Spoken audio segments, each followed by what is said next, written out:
আমার লখনৌ এবং গোয়ালিয়রের ব্লগে স্বাগত। রোদ উঠছে ধীরে ধীরে। আগ্রা এক্সপ্রেসে আমি যাচ্ছি লখনৌয়ের পথে। পৌঁছে গেলাম লখনৌ। অনেকদিন ধরে নাম শুনেছি, আজ প্রথম দেখা। মেঘলা আকাশের ব্যাকড্রপে স্টেশনটা একদম সিনেম্যাটিক লাগছে। হোটেলে চেক ইন করে ফ্রেশ হয়ে আমরা বেরিয়ে পড়লাম লখনৌ শহর ঘুরতে। Designed with a blend of Mughal and Awadhi architecture, this is Rumi দরওয়াজা। 1784 সালে তৈরি হয়েছিল নবাব আসাফ উদ দৌলার অধীনত্বে। এই দরওয়াজাটা একটা সিম্বলিক এন্ট্রি ছিল বাড়াইমামবাড়ার দিকে। দুটোই তৈরি হয়েছিল এক সময়ের অকাল দুর্ভিক্ষের মধ্যে লোকেদের এমপ্লয়মেন্ট দেওয়ার জন্য। আমরা এখন বড় ইমামবাড়া ক্যাম্পাসের ভিতরে দেখার জিনিস আছে হচ্ছে একটা সেন্ট্রাল হল, আসাফি মসজিদ আর শাহী বৌলি জলের কুয়ো।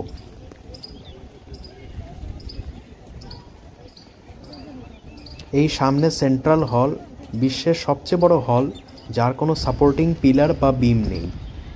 লখৌরি ইট আর চুনের মশলা দিয়ে তৈরি। পুরো লোহা বা কাঠ ছাড়াই এই বিশাল ছাদটি তৈরি হয়েছে। 8টি চেম্বারের উপর ভর করে এটা দাঁড়িয়ে আছে।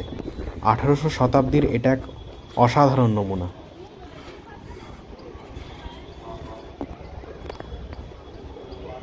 বড় ইমামবাড়ার এক দ্রষ্টব্য হলো ভুলভুলাইয়া। এই ভুলভুলাইয়া দিয়েই আমরা ছাদে এসেছি। এই ভুলভুলাইয়া উইদাউট গাইড আপনারা প্রবেশ তো করে যাবেন, কিন্তু বেরোনো প্রচণ্ড কঠিন। এই ভুলভুলাইয়া তৈরি হয়েছিল নবাবের ধন সম্পত্তি রক্ষা করার জন্যে। আর কথিত আছে এই ভুলভুলাইয়া দিয়ে গোমতী নদী বা দিল্লি অবধিও রাস্তা আছে। এই শাহী জলের কুয়োতে জল ভরে কনস্ট্রাকশনের কাজে লাগানো হতো। পরে এটা আস্তে আস্তে রাজকীয় অতিথিশালা হিসেবে ব্যবহার করা হয়েছে। এখানকার একটা চতুর ডিজাইন আছে, জলের রিফ্লেকশন দিয়ে অতিথির আসা যাওয়া এটাকে মনিটর করা হতো, like a modern CCTV camera.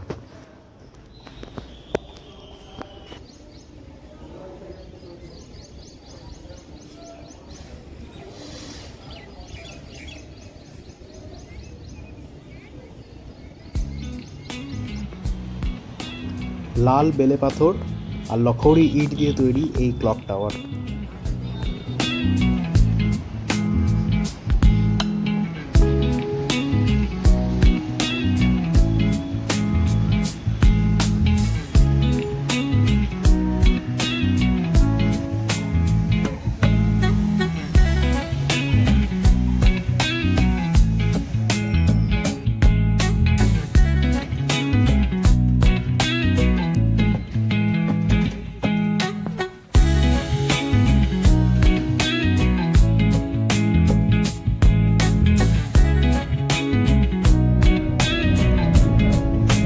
Lucknow এলে অবশ্যই মোহন ভান্ডারের খাস্তা কচুরি ট্রাই করবেন, অসাধারণ।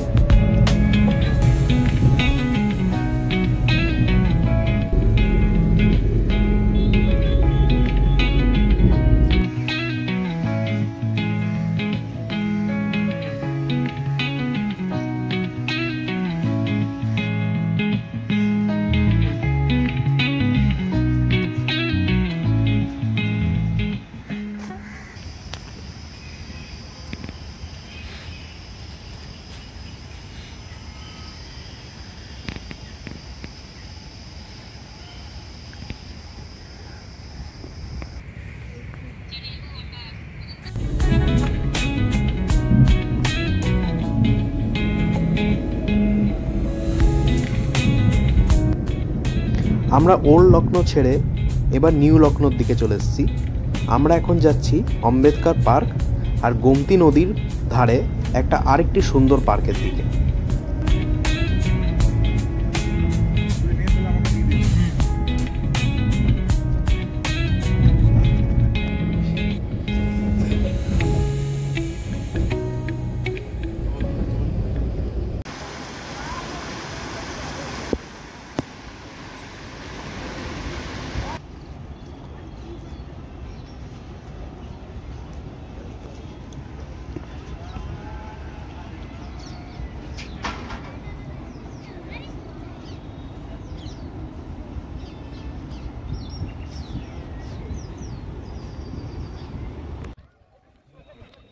লখনৌ বেড়াতে এসে এই আম্বেদকর পার্ক আর গোমতি রিভারসাইড পার্ক ঘুরতে অবশ্যই ভুলবেন না।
আমাদের আজকের dinner plan Tunday Kababi, must visit place for biryani and kebab lovers.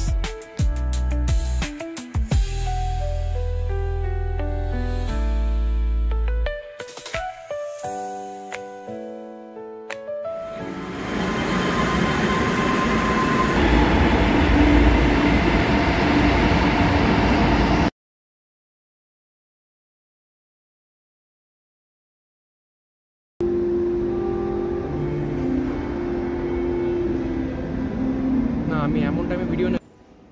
হজরতগঞ্জের এই সুন্দর মল দিয়েই আমাদের লখনৌ ভ্রমণ এখানেই শেষ করলাম।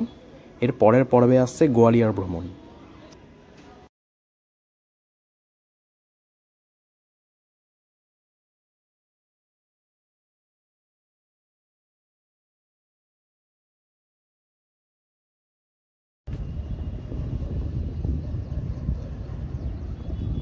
আমরা এখন গোয়ালিয়র ফোর্টে, যাকে মুঘল সম্রাট বাবর বলেছিলেন হিন্দুস্তানের দুর্গের মুক্ত, the pearl among fortresses. This fort is a treasure trove of history and architectural grandeur.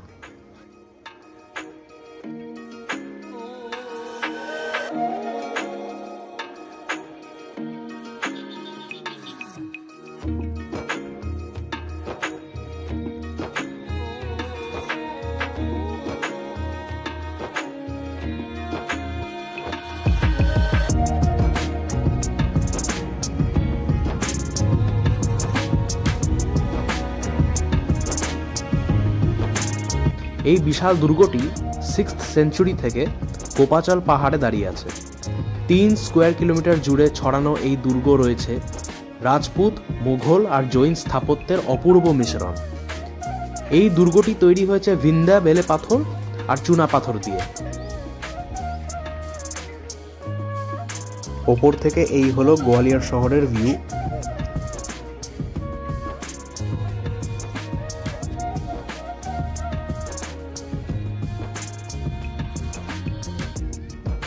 এই ফোর্ট প্যালেসে আমরা দেখতে চলেছি মান মন্দির প্যালেস, তেলিকা মন্দির, সহস্রবাহু টেম্পল, একটি প্রতিষ্ঠিত গুরুদুয়ারা আর পাহাড়ের পাথরে খোদাই করা অনেক জৈন ধর্মের মূর্তি।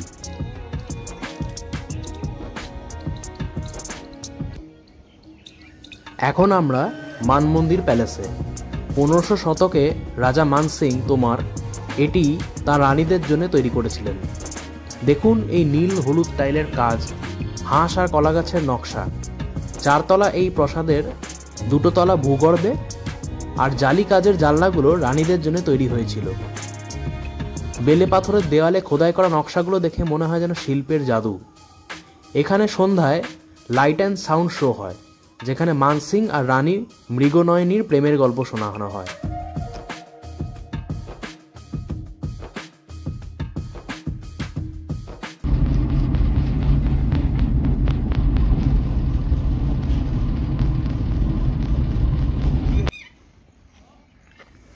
এখন আমরা সহস্রবাহু মন্দিরে।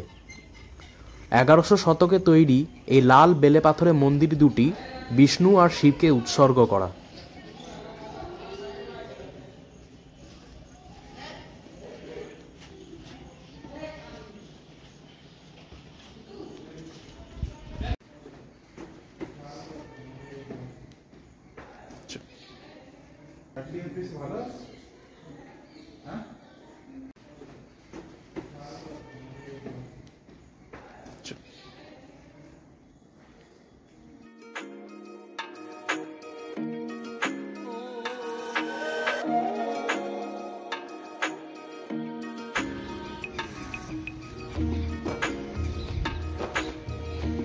এবার আমরা চলে যাব টেলিকা মন্দির, দুর্গের সবচেয়ে পুরনো অংশ। 9th সেঞ্চুরি প্রতিহার রাজা মিহির ভোজ তৈরি করেছিল। কথিত আছে তেল ব্যবসায়ীদের টাকায় এটি তৈরি হয়েছিল, তাই এর নাম টেলিকা মন্দির।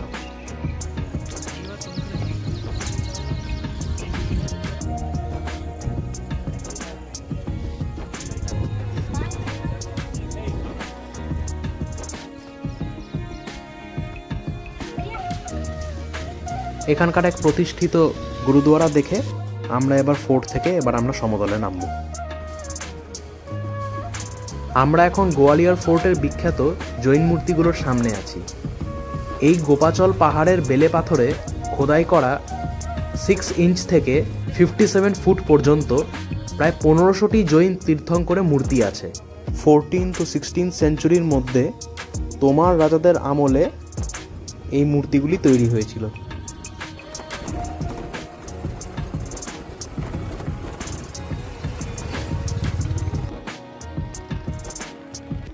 এই জৈন মূর্তি পুরোটাই ভিন্ধা বেলে পাথরে খোদাই করা, কোনো ইট বা মর্টার ছাড়াই। মুঘল সম্রাট বাবর 1527 সালে এগুলোর কিছু অংশ ধ্বংস করেছিল, কিন্তু পরে 1900 শতকে এগুলো পুনরুদ্ধার করা হয়।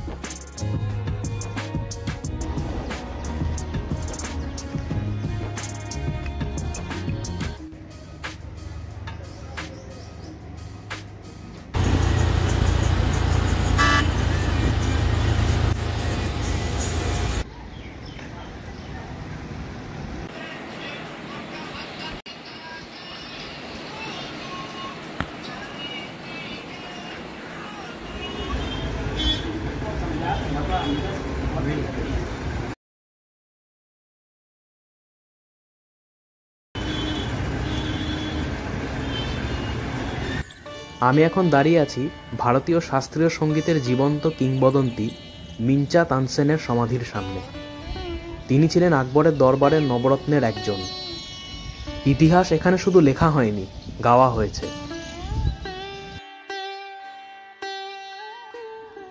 তানসেনের কবর ঘুরে আমাদের গোয়ালিয়রের ভ্রমণ এখানেই শেষ।